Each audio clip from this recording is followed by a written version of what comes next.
варахматуллахи баракатух.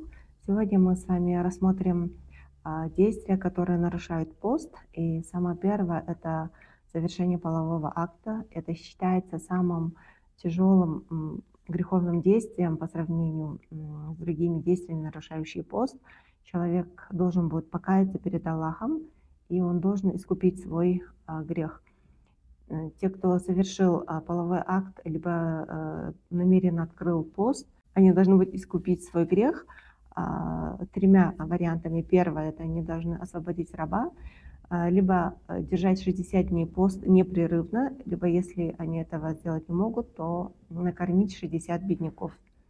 Второе– это намеренное семяизвержение, тоже нарушает пост, но если это произошло произвольно, то пост не нарушается. Третье, естественно, это принятие еды и питья, поскольку мы знаем, что это нарушает пост. Принятие аналогов, да, то есть то, что заменяет еду и питье. Здесь два случая. Первое– это если человеку вливается кровь, поскольку с этим поступают все питательные вещества. И второе– это принятие питательных инъекций, таких как витамины, глюкоза, посредством которых человек поддерживает свой организм. Да? То есть это тоже нарушает пост.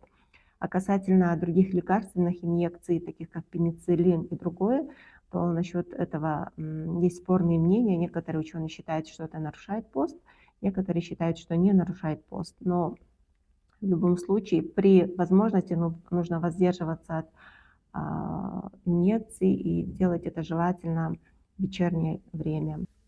Пятое– это намеренное кровопускание.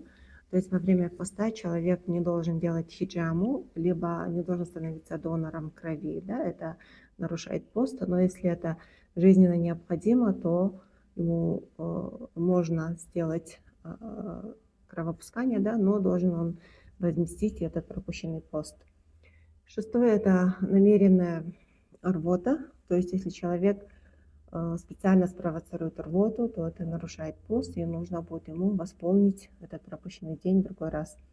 И седьмое– это выход крови из организма, это касается девочек и женщин, то есть менструальный цикл и послеродовое кровотечение нарушает пост, и необходимо будет восполнить пропущенные дни.